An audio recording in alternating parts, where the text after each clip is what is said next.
Welcome to the future.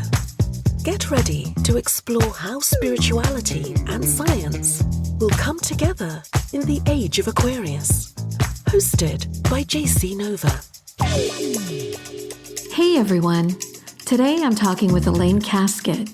She's a psychologist and author of All the Ghosts in the Machine. It's about immortality in the digital age. When someone you love dies, they live on in your heart and mind, but so does their social media profile. In the afterlife, the digital footprint is transformed into a lasting legacy. But who owns all that information? Their photos, videos, comments? I think you'll be surprised, and probably even concerned. It's a very enlightening conversation. Now, on with the show.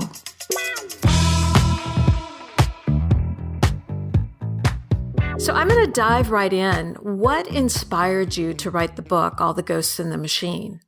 All the Ghosts in the Machine is a kind of outcome of quite a few years of investigating stuff in this space. And as a psychologist by training, originally, when I stumbled across this juxtaposition of death and the digital, it was shortly after I had joined Facebook myself, just as a user, and came across an in memory of page of someone who had died. And then also, because privacy settings were a lot less stringent at that time, I was able to see her in-life profile too. And my attention was immediately captured by the sorts of things that I was seeing there in terms of emerging practices and how people interacted differently with the two things. And in the years subsequent to that, I really spread out, got a bit outside of my lane, I guess, and became really interested in things like cybersecurity aspects, legal aspects, technical aspects, sociological aspects, all of which sit in their own fields. And there's lots of my colleagues who have expertise in those fields when it comes to death in the digital. But I kind of feel like I wanted to write All the Ghosts in the Machine because I wanted to bring all those bits together. I feel like it's really hard to understand the psychological experience of death, dying, grieving, mourning in a technologically mediated environment without having some kind of sense of how the security stuff impacts us psychologically, how the control impacts us, how the legal situation or the regulatory situation or lack thereof has an emotional or psychological impact on individuals. So I really needed the space. I'd written articles and I'd written blog posts and stuff like that, but I needed the space of a book to be able to delve into it in that really multi-stranded, multidisciplinary way that I really like talking about this subject in. So how do you think social media has reshaped our experience when it comes to death and loss? You know, this is such an interesting question because of a subtle assumption that I think is baked into the question and to a lot of questions about it. You actually phrase it a little bit differently. You just talk about shaping our experience. A lot of folks ask the question in a different way, which is, what is social media doing to us? How is it changing bereavement? How is it changing our experience of loss? Which is a really interesting techno-causal kind of frame where it kind of assumes social media is this monolithic force that has a predictable, reducible kind of impact that we can say, oh yes, look, it's having this effect. It kind of carries with it a lot of assumptions that maybe we carry in general about grief and mourning and the experience of loss. Like there's some optimal or normal way of grieving. Like technology can help or hinder that, and we should control the impact of technology on our emotional experience. And I think that what that glosses over is just how incredibly individual and idiosyncratic our experience of our bereavements are, individual bereavements of individual relationships. They range so spectacularly. They vary so spectacularly. So there's really no way to kind of arrive at a one-size-fits-all assessment of like, oh, what is technology, quote unquote, doing to us? But what it has done is it's provided this backdrop against which and through which and in which a lot of our experience of grieving and mourning and loss is set. And so it's completely taken for granted or normal now that we have some interaction, purposeful or otherwise, with the social media and other digital traces of people who have died, because these don't disappear automatically. They tend to stay by default or even by design. And so it's introduced this really powerful player, which is these tech companies and their assumptions and their designers and their way of thinking about things, where they've sort of said, oh, this is the framework in which grieving is happening. These are the rules here. This is what you can control. This is what you can't control. These are the settings. This is basically how your mourning experience in this place. This is how we're going to frame it. And this is how we're going to make up the rules. And so that's such a new player on the scene. You know, it's like this kind of third party or this external party that says, well, hey, mother of this person who's died, actually, no, you're not the legacy contact, so you can't do that. Or, oh, no, you can't access that, or you can't change that no matter how you feel about it. So they sort of set these rules. And that part is really interesting. So that, to me, is one of the major interesting bits about how social media is shaping our experience of death and loss. It accentuates individuals, mourners' lack of choice and lack of power over their relationship with digital artifacts. I know that recently I've noticed on the Facebook page that you can make a kind of like a check of like, yes, I want my page to live on if I, pass away, or I can name someone that will own the digital rights to my profile. And I found it kind of interesting because you know how Facebook sends you reminders or memories. They might send you a photo, or you've been friends with this person for so long. And I recently had this experience probably about 6 weeks ago. It popped up in my Facebook feed, an old photo of a friend of mine from 10 years ago, and we had lost touch. And so I went to her Facebook page to see how she was, and I discovered that she had died like 2 months earlier. And I was so surprised. I was sad. I was happy that I got the photo so that I at least knew, and I was able to reach out to her kids, and I was able to kind of read what her last posts were because it was an unexpected death. It wasn't like from an extended illness or anything. And then it just really kind of stuck with me because I read other people's comments who had the same experience as me, that her photo popped up in our feed and she's such a beautiful, wonderful person. And it was like, wow, this must be happening to quite a bit of people. And I was reading, the Oxford Internet Institute said that something by the end of the century that there will be 2 billion dead Facebook accounts. Is that accurate? It's 5 billion. Oh my God. 4.9 billion. Yeah. And that's my good colleague, Dr. Carl Oman, who was with the Oxford Internet Institute and is now at a university in Sweden. But he and his colleague, David Watson, modeled this, and they basically looked at using real data from all Facebook users. They modeled, okay, how many dead people would there be on Facebook by the end of the century if Facebook failed, like stopped taking on new people now? I think that might be the 2 billion that you're seeing. But then they had to this other thing where they said if Facebook keeps growing at the rate that it tends to grow, then how many dead people would there be on it by the end of the century? And that was the number, the 4.9 billion. And the tipping point is somewhere around the middle of the century, where would be more dead people on Facebook than living, which fundamentally changes the functions and the economics of the site. That's really interesting, especially when you consider that Facebook tends to memorialize by default its dead users rather than deleting upon death, which was the original policy right up until shortly after the Virginia Tech mass shooting in the United States, at which point people campaigned to Facebook to not delete the profiles of the deceased because they had become places of memorialization for people who were mourning. So that was the really definitive point that Facebook shifted to memorialization, and they've done it in one form or another ever since. That is, again, gonna change matters significantly for Facebook in terms of its business model. And that's pretty fascinating. But what it means, because the dead are kept on there by default, and the remembering, that's the legacy contact thing that you're talking about, where you can nominate somebody. There is an option to tick, no, I want this deleted after death, which may or may not be what other people might want. But the person can tick that. Anybody can do this. They can go to the settings in their legacy contact and set these settings. It might not be legally binding in the place where you live, but in most places in the United States, it is legally binding. If you tick on any online platform, this is what I want to have happen, with this information. But it's, what is Facebook's economic model then? What happens, and then what happens to all of the data of all the people on the site, dead and living? And that has implications and historical archive implications for everybody. Well, I think some of the challenges that I think about, and this happens to all of us, is that we may post something on social media or post a comment that we've completely forgot about from 5, 6, 7 years ago that maybe hasn't aged well. I think that could also happen to people that have passed on. And maybe there's information on there that, say, families no longer want. And I would imagine that Facebook is going to try to hold on to the data and the digital assets surrounding those profiles.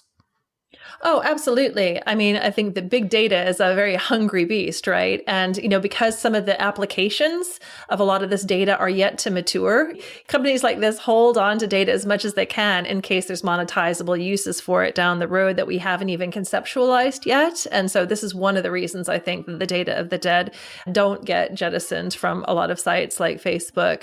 But the example that you just put, there was an article just last week, I believe, in the New York Times talking about how people are doing a lot of trolling of anti-vaxxers after they died of COVID. So there are some people who are really strongly against vaccination, who have caught COVID and who have died from it, including, somebody was mentioned in the article, somebody who had framed his profile picture shortly before he went into hospital with something that says something like, I don't care if you got your jab, or something like that, something expressing that person's sentiments. And if that person didn't have a legacy contact, that means that profile picture with that thing around it is the profile picture that's going to stay. Because without a legacy contact, those things don't get changed. Those get frozen in time. And I don't know how his family and friends and associates feel about it, but it's certainly something that makes that person more of a target for the people who are doing that trolling and going online and denigrating that person after they die and saying really horrible, cruel things about how they deserved it or other things. Because, I mean, no matter what your stance is, trolling, and cruelty like that, online or off is not cool. And in my book, even if some people dress it up as a public service or, kind of a education campaign or something like that, cruelty is cruelty. That picture would be frozen. And that includes people who had a change of heart in hospital, Do you think that we might see people taking Facebook to court to sue for the digital rights, just like when celebrities pass on? If you think of Steve McQueen or Marilyn Monroe, their families own the rights to their digital image and anything, if it's music related or if it's acting related. I work in cybersecurity, so I always think about okay, well, Facebook has access to all these photos through Instagram, and is someone that's passed on going to end up showing up in one of their marketing campaigns in the future? Oh, absolutely. So the marketing campaigns is one of the considerations for sure. And of course, people who are like celebrities or people who derived their income in life from entertainment are in a slightly different category to people who don't do that. So for example, the New York law that got signed, I feel like it was in the latter part of 2020, basically said in New York State, at least for a certain period of years after an entertainer's death, somebody who derived their income from entertaining, that their digital image cannot be manipulated, for X amount of time after they die. But again, that's a particular class of person with a particular kind of job. But, with respect to everyday people, exactly as you say, can an image be used in a marketing campaign? Can audio, video, etc. be used to deep fake and impersonate the dead for nefarious purposes? So, for example, presenting to that person's bank as though they are that person. And that's really concerning to me, because thinking about this window between somebody's death and then the time that the family is able to address or figure out the digital portion of the estate, that feels like an increasingly sensitive window. And I'm distressed by the idea that dates of death have a going rate on the dark web and Bitcoin. And there's the reason for that, because there's potential monetization that can happen there if that person's accounts can be hacked and things can be circumvented. I mean, even somebody within the person's own family who's not the executor of the estate could exploit that window, That feels really sensitive to me. It's hard for me to think about the wealth of ongoing, available, rich data that's there without also thinking about identity impersonation and unregulated deep fakes or unregulated things that really need to get regulated so these kinds of things don't happen. I feel like we really need to get out ahead of some of these potentials. I mean, the controversy about Anthony Bourdain in the Roadrunner documentary. Using his voice. It was like an AI voice, yeah. That's right. Yeah. So initially, when the film came out and when it really came under fire, there were a number of lines in Roadrunner that were created by an AI that was based on the wealth of, obviously, he did lots of programs. So there was all this material that, used to simulate his voice. And there were maybe, I think, 3 lines or whatever that were created. And at first, the director, who was really ardently defending his decision to do this, said, well, yeah, there's lines in there that aren't him, but I'm not going to tell you where they are. And then I think he got challenged on that, because have since been told that people who've gone to see the film, it's explicitly identified that it's not his voice. But I think that wasn't originally there in the first cut. I think I'm right in saying. But there was huge pushback on that. And that's quite right, too, because to me, that represents the beginning of an incredibly slippery slope.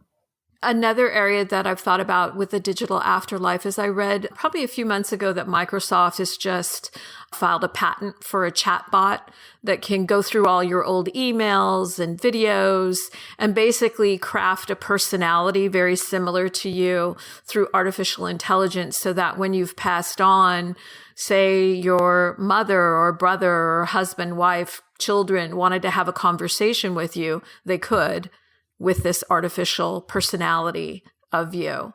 And supposedly they're going to be rolling it out within the next year or so. That was announced in January of 2021. And that was really interesting because the person who was then in place, I'm trying to remember his title, but he was something to do with digital ethics at Microsoft, responded to this on Twitter, because people are, of course, talking about it on Twitter and they were tagging Microsoft in it. And he responded and said, actually, this is a patent that has just gotten through or come to fruition that was put in several years ago, that was filed several years prior. This patent never would have been filed. Since then, our ethics committees are much more stringent on this kind of thing. And I can't imagine the ethics committee now passing this. And so, yes, it's disturbing. He said this on Twitter at the time in January of last year. And so I hadn't seen a report recently that indicated that Microsoft actually was intending to roll it out. That might be the case, but it's interesting that the news came out and then there was this denial from someone who, I think he's not there anymore actually, but at the time he was in this digital ethics position at Microsoft. So again, it kind of shows though this kind of unease or uncertainty about the idea that okay, the technology is there to do this. This is the Be Right Back scenario, which is the first episode of the second season of Black Mirror that depicts a data mining of a deceased person's accounts, social media, emails, video, audio, and then the grieving partner is convinced by a friend that it would be a good idea to get the service where she can at first text and interact on audio with her deceased boyfriend, but then she decides to go for the mega platinum service and send off for a highly lifelike android, that can, walk around with her. And then she decides that was a really bad idea. So no spoilers, but she decides it was a bad idea. It wasn't what it was cracked up to be. But so, yeah, the technology to do at least the audio, video, whatever chatbot portion of that is there. Just because it's there, that technology doesn't necessarily mean that it's a good idea, including, I think, from a cybersecurity perspective, because I don't think the cybersecurity aspects of this have been sufficiently thought through. Because until we have an absolutely foolproof, fail-safe way of like marking those in an indelible way, those entities that are built, rather than representing an actual live person, I think it's a very bad idea to roll these things out, because I just worry about how that could be misused. I don't know what your perspective is, with your background in cybersecurity. Well, I definitely feel like we need an ethical framework for digital rights in general, which, country by country, it differs. But I also think for the digital afterlife, because if you're talking about deep fake videos, which is a concern that comes up on a daily basis, but then also the facial recognition technology and companies scraping social media to take people's photos and then use it in clear view AI stuff. Use it in surveillance. And I don't think that the average person realizes or really thinks about like, oh, if you have a child now, by the time they're 20, how many photos, how much information is going to be online about your child or your spouse, so that when they go to apply for school, a university, or they go apply for a job, they're going to look at their social media profile, and it's going to be probably creating a similar social credit system that China has that kind of rates who you are as a person. And I feel very strongly that we need some type of ethical framework for the future so that tech companies don't take advantage of it, because they will if you don't stop them. Yeah. And digital ethics charters or ethical frameworks, that's not strong enough, because what we need is a legal framework that's informed by ethics.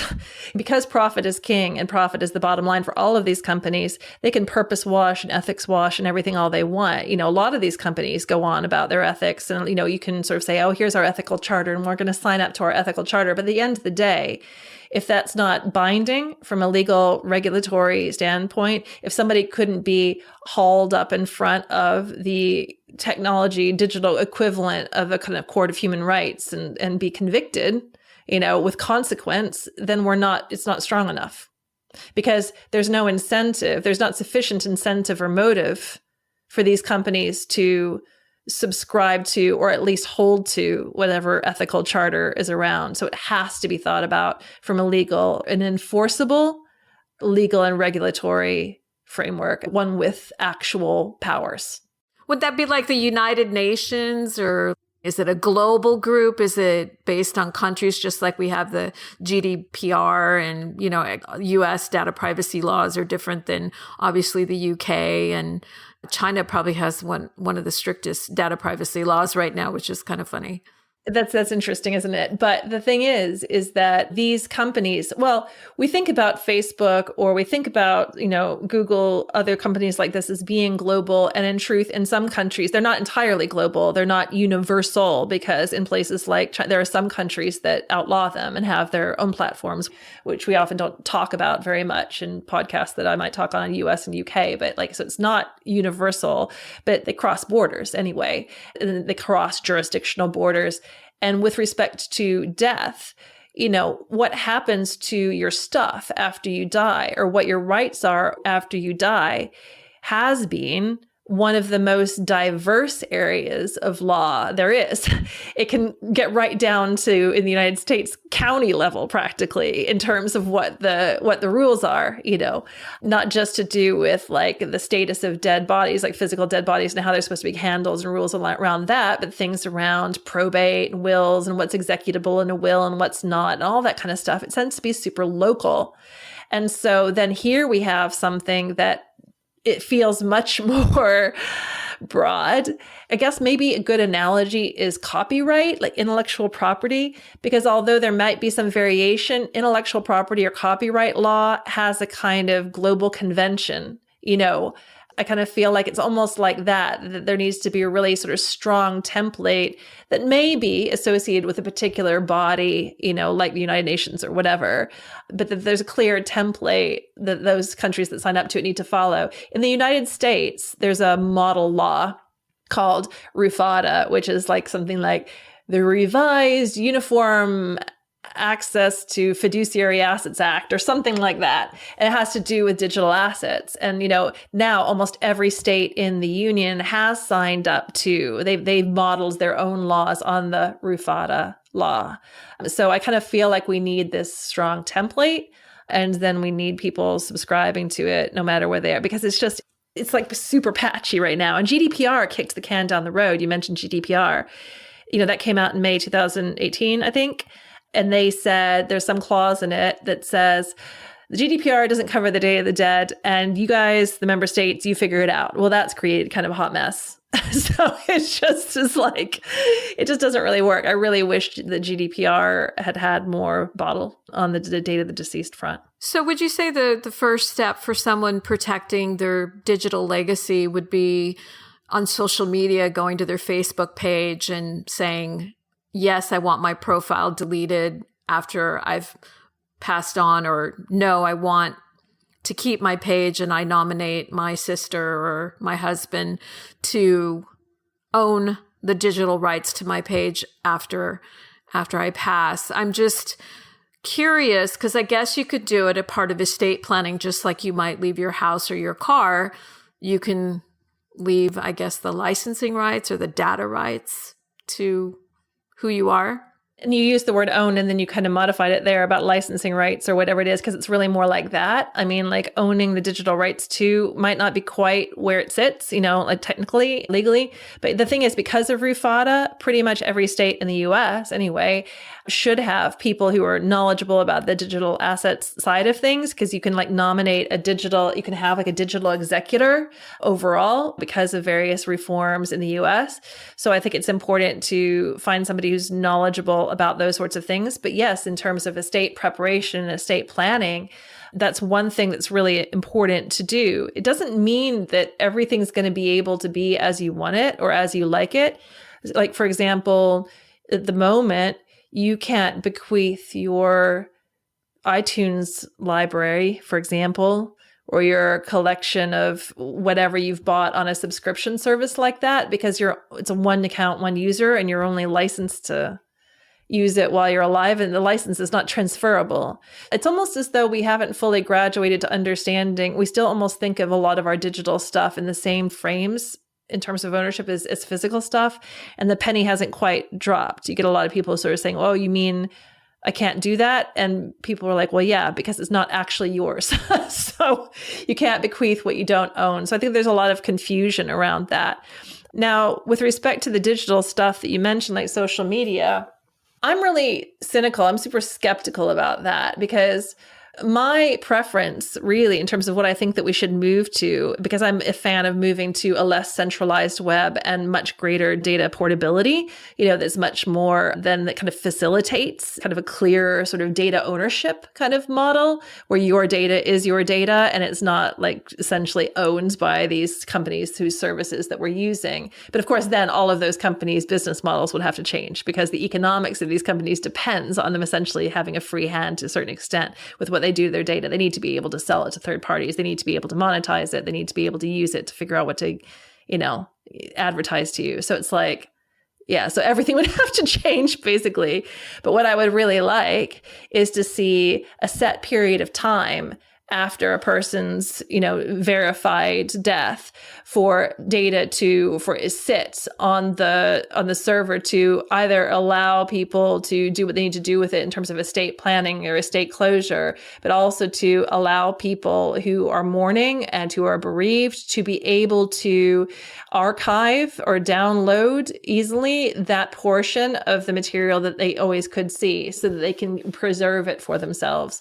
One of the reasons we try so hard to figure out how can this stuff stay there safely is because accessing it continues to be psychologically and emotionally important for a lot of people. But then you're essentially asking these social media companies to emotionally look after you. in your grief or your bereavement, and to sort of do the right thing and keep it up there so it'll continue to be available to you. I feel like that's placing too much responsibility on their shoulders, and everybody needs and wants something different from that material. If it's important to you, you should be able to be facilitated in downloading whatever you're entitled to see or entitled to keep.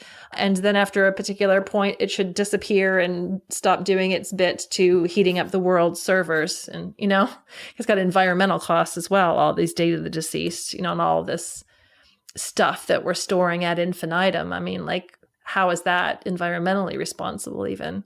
That's true. So how do you think new technologies like the metaverse, how is that going to impact our digital afterlife? Because I can just imagine, you having avatars of your family members, or of course they're going to have it maybe of celebrities and stuff like that. But I think about the metaverse, and then I think about, okay, Facebook's trying to control that too. And I'm just like, yeah, it's a dystopian nightmare. It's like, the metaverse is a nonsense. I've got various views that I don't know how sort of blunt I should be about it. But I think this whole thing around the avatars of the dead, and to the point of people fantasizing about actual artificial intelligence trained on the data of the deceased, that has a massive carbon footprint, right? Training an AI, for a deceased person, like a true AI. So first of all, what for? To what end? So we've been dealing with the great cycle of life and loss and death and finitude and bereavement and generations going and making space for the new generations, not just in terms of people, but in terms of ideas, in terms of innovation, in terms of like not getting sort of stuck, in existing, in the past. I was thinking about the holograms being trotted out of lots of different pop stars, but I was thinking particularly about the example of Maria Callas. So Maria Callas is one of the stars whose hologram has been created and that toured around to packed auditoria so that people could come and hear Maria Callas sing. And I remember reading one of the critiques of this situation. It wasn't so much about creepiness. It was about the fact that Maria Callas had this incredibly particular style. And she was incredibly influential. Like a lot of people who don't know opera, like some of the only opera they might have ever heard is Maria Callas, or they associate her with opera. And I'm thinking, okay, so now a situation has been created where Maria Callas can continue to stick around and be influential and be touring around. And how does that infringe upon the space of new artists, of new styles, of new voices, of innovation and evolution in the opera world? You know what I mean? You think about Star Wars and the Star Wars franchise, which came out in 1977, is it? The first Star Wars movie. And that's incredible because think about how the Star Wars franchise is still going, right? It's still going. And that's amazing.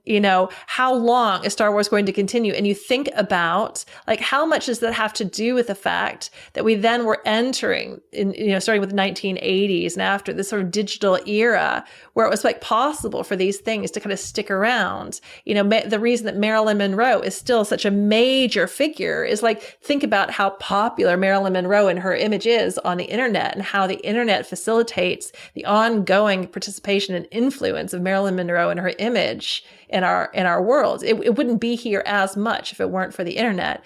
So it's this whole ideal about the dead being able to stick around and to continuing to be able to sort of talk to them or interact with them as though they were still here. What is that for?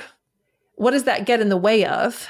What is the purpose? I want to understand what it's for, because to me, it's hard for me to see the upsides on so many different levels. And one of those are the reasons that I just talked about. But one of the reasons is freaking environmental. Who amongst us is so important or so essential to history that justifies the creation of an avatar so that we can carry on? What's that about? I think it's novelty. Some of it might be ego. Some people, obviously, they can't let go of a family member or someone they loved. Also it's kind of like a toy. You want the best Apple phone, or you want to drive a really super nice car, like a Tesla. And, okay, when I go into the afterlife, don't worry, I'm still going to be here. I'm going to be an avatar, or I'm going to live on, and my thoughts and feelings will carry on. So I don't know, maybe it'll be more of a If you're wealthy, it's something you might do, or maybe people might do it on an individual basis based on their family. Maybe I'm thinking of like more like ancestry.com. Maybe it's more of a historical aspect if you want to do it from an educational perspective. But I see your point, but I feel like people are going to do it. Yeah. And the question is, as you're alluding to there, which people are going to do it? Because I'm really interested in how these practices might perpetuate existing inequalities, because it's not going to be somebody in a village in Mali that's going to have an avatar or pay for an avatar to be made of themselves. It's going to be, some rich person in Silicon Valley or in London or an entrepreneur or whatever. And I'm kind of thinking about how you go to, I don't know, Père Lachaise cemetery in Paris, and there's these massive, great, big, huge monuments of all these really rich people. But then there's the paupers' graves where the names don't get marked. And I'm thinking it's like another one of those ways where who is it that gets to be remembered to history? And what's the impact of that, for the rich and the white and the powerful and all that kind of stuff to be differentially remembered to history? That bothers me. I see that as well. I'm thinking too, like if you think about funeral services, they're going to look at it as a money-making opportunity, like have a hologram next to your gravesite, or, you have a Zoom memorial service and you get to attend your own memorial service as an avatar. Like I can see them thinking up all kinds of interesting ideas around that. Oh, it's already being kind of monetized, these kinds of things. I mean, QR codes on headstones and, and one of the things I talk about in my book a little bit was this experience of sitting with somebody where I was interviewing her about it, and she was talking about finding out about somebody's death on Facebook, and she was going to go to the obituary section of the funeral home, because funeral homes often have websites, of course, where they post the various things. And what we came up against was the obituary of so-and-so has been archived, and you can give a wonderful gift to the family by paying this much, this much, this much to have it like restored for this long, this long, this long. And there was this whole list of tariffs. Absolutely. The upselling of coffins is only the beginning. This is going to be something that is going to be offered as a service, as a good. And what's really interesting about that episode of Be Right Back is it's kind of what happens with the character, with the main protagonist, who was at first horrified by her friend's suggestion that she do it. But then she was basically upsold. She was like really drawn in by the experience. And then there were these like emails asking her if she wanted to upgrade her experience. And in her grief, she decided that she wanted to do that. And then it wasn't what she thought it would be. And it was really uncanny and it was really uncomfortable for her. But she had paid this huge amount of money to do this thing. Business is business. And that's what'll happen. Overall, in all your research and your studies, what do you think are the benefits and the challenges of leaving your digital footprint behind? Obviously, there's benefits, but there's also challenges as well, just based on your research now. I think there are benefits in that, I guess there's benefits to the, immediate people who loved and cared for you and want to continue to access memorabilia that often don't find their ways into physical photo albums. Although I'm a big advocate of that, because data loss and maybe not data loss, but loss of data access happens in all sorts of ways. And there's often also not a handover mechanism. Like there is no mechanism currently by which, for example, somebody's grandchild today will be able to directly access their Facebook profile, because there's currently no legacy contacts of the legacy contacts. There's no way of handing off that baton that I'm aware of. So it's like, all these things that you're going to think online is forever, actually access could change, So I periodically curate things into physical format that are really important, because I figure my grandchildren or great grandchildren who want to have a sense of, where they came from or what their history is, will probably have a better chance of putting their hands on that than anything that I might post on Facebook or Instagram today. So I think that we overestimate the accessibility and permanence of digital stuff. But the benefits of it in the immediate aftermath of the death are that it is available 24/7. It's a conduit potentially to a community of support, of people who also knew the person 24/7. That support is there. That's really important. And I really enjoy being able to access information about, genealogy. It's one of the most popular hobbies in the United States. I think the second most popular hobby in the United States. So there's emotional benefits, there's like meaning benefits, there's, all that. Medically speaking, and again, this is a really contested area around medical privacy, the medical data of the deceased, if it remains accessible, if there's permission to use it, that can be extremely valuable with respect to advancing, science and advancing medicine. There are a number of different benefits, and it's just important to understand our history on a collective level as well. The kind of archive of who went before is important in a number of ways. Drawbacks, though, are kind of some of the stuff we've touched on that I feel like there's a lot of potential if there's not greater regulation for exploitation of various types, including criminal exploitation that affects the estate or affects people as survivors or affects people with respect to reputational damage after they're dead in ways that they can't control. There's lots of ways that family members and loved ones' pain can be increased by unfortunate things that happen in the digital space, like trolling on memorial websites or trolling on Facebook pages or other kinds of digital artifacts that then become part of the person's lasting biography, unless the family is resourceful enough to be able to find some way of getting that edited out. There's that. There's the fact that everybody is so individual in their mourning that they want different things, or they have from a digital archive that's kind of fixed. So there's not very much fine-tuned control that people can have over how a profile appears to them. And so the centralization of it can be a drawback.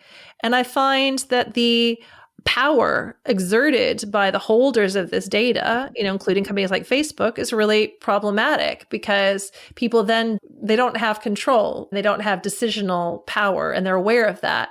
And I feel that that's complicated on an individual bereavement level, but I feel like it's generally a bad thing that that kind of power is being exerted by those companies over that data. I just feel like it's exploitative and it's unnecessary. I don't like it as a thing. So that's just a few thoughts about pros and cons. How long do you think it'll be before they actually set some digital framework together? Obviously, data privacy is a hot topic. The digital afterlife, I think people have a curiosity around it, but when do you think they'll really be like, oh my gosh, we better put some laws in place to protect people's rights? Here's the problem. The problem with this is that there are so many different areas of law that are involved, number one. So there's for example, contract law, there's laws involving kind of probate, there's intellectual property law, there's privacy law, there's corporate law, there's international law. So there's all of these areas of law that have traditionally been a bit more siloed, I guess, and that they've got different practitioners. I have yet to meet the lawyer who is specialist in all of these areas and can draft something that makes some sort of sense. And so it's like going around this roundabout, and every time you're like, oh, how about this? And you're like, oh, wait, that's a problem. And you do you know what I mean? Jed Brubaker, who was one of the authors of Legacy Contact at Facebook, talked about his discussions with the lawyers at Facebook trying to figure out ways to do this. And these long interminable discussions that were just really difficult because it's such a complex area. So I think that we need to really evolve. I feel like the entire legal profession, which of course is going to lag behind technology because technology is so speedy and the law is slow. I feel like sort of more specialist legal areas need to evolve. And I feel like the law needs to find ways to evolve to be more nimble and to enable it to get out ahead of technology. I also think there's a problem with the whole kind of system with the lobbying. I mean, some of these social media companies are some of the most well-resourced and influential lobbies in the United States. So the whole power of lobbying, in the US is a problem. And I guess the lack of, these companies are so powerful. They're almost like non-governmental organizations that are more powerful than government itself. So I think that just so many things have to happen to embolden government and regulators to have the force and the authority to say, no, I'm sorry. This isn't okay. So that's an awful lot of things that have to happen. But the good news is I think that people really are waking up. I mean, with regard to genealogy websites, California in October was one of the most recent states to enact a Genetic Information Privacy Act, which applies to commercial websites like 23andMe and Ancestry, which really severely limits what companies can do without really explicit and clear opt-ins from the users of these commercial genealogy websites. And I kind of feel like with more stringent protections on things like that coming into force and relating to online stuff and data, that gives me a bit of hope to see things like that happening. And I just hope things will continue on that trajectory. But as I say, charters of ethics are not enough. We have to have, it can't rest with the individual. It's just an individual choice. It doesn't work. Legal and regulatory force is the only thing that is going to work. My last question is, how do you want to be remembered in the digital afterlife? I don't presume to predict or know what each individual person who wants to remember me and mourn me, what might be important to them. Because grief is so individual that there's no way I can know what's going to matter to people. I want to leave the autonomy. I don't want to try to control or get all head up about how do I want to somehow enforce or shape people's recollections of me after I'm dead, because that's impossible. That feels like a sort of grasping after control that is a response to the fear of non-being and the absolute loss of control, but it's lovely that everybody can remember somebody in a very individual way, in a way that's their own way.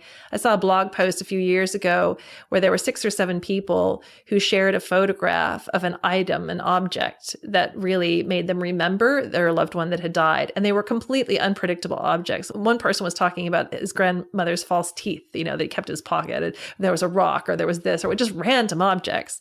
And who could have ever thought that that was going to be this key thing that was going to matter to people or be a conduit to really remembering that person? I don't have an opinion about that. I want people to be able to remember me in accordance with their relationship with me and in their own way. And I'm not going to try to enforce a particular way of remembering on anybody. What a fascinating conversation. How can listeners reach out to you or find your website or your book if they want to contact you or follow you on social media? Well, my website for my author side of my life, which is probably the one you'll go to if you're listening to this, is ElaineKasket.com, and it's KASKET.com. And I am on Twitter and Medium as Elaine Kasket. I haven't been writing that much on Medium these days because I've got other projects, including an exploration of privacy from cradle to grave. So that's my current project. But my book is called All the Ghosts in the Machine, The Digital Afterlife of Your Personal Data. It had an original title when it came out as The Illusions of Immortality in the Digital Age as its subtitle. But we thought The Digital Afterlife of Your Personal Data was probably a little bit clearer, less poetic, but clearer. And that is available where all good books are sold. If you don't hate my voice, you can listen to the Audible version of it on your ebook or e-listening platform. A variety of ways of hearing more about it. And there's ways of getting in touch with me, which you can find via my website at ElaineKasket.com. Thank you so much for being on the show. I will put all the links to your website and your book in our show notes. I look forward to, is it a book that you're doing about privacy? Yeah. I'll look forward to reading it. Yeah, its working title is Exposed, A Life in Data, or Your Life in Data, rather. And it goes from pre-birth and right like through sonograms and baby valence, all the way up to the things that we've been talking about today and everywhere in between, catching up intimate surveillance of children and partners, Internet of Things, medical privacy, and genealogical privacy along the way. It should be coming out in 2023. Nice. Well, I look forward to reading it. Thank you so much. Thank you so much. You just heard the Age of Aquarius podcast with your host, JC Nova. Remember to subscribe to the show on your favorite streaming platform. Thanks for tuning in. Age of Aquarius is a cosmic media production and recorded in Los Angeles, California. A special thanks to our producers, Georgie Rutherford and Christopher Lang. To learn more about Age of Aquarius, please visit our website at ageofaquarius.fm. Thanks for listening.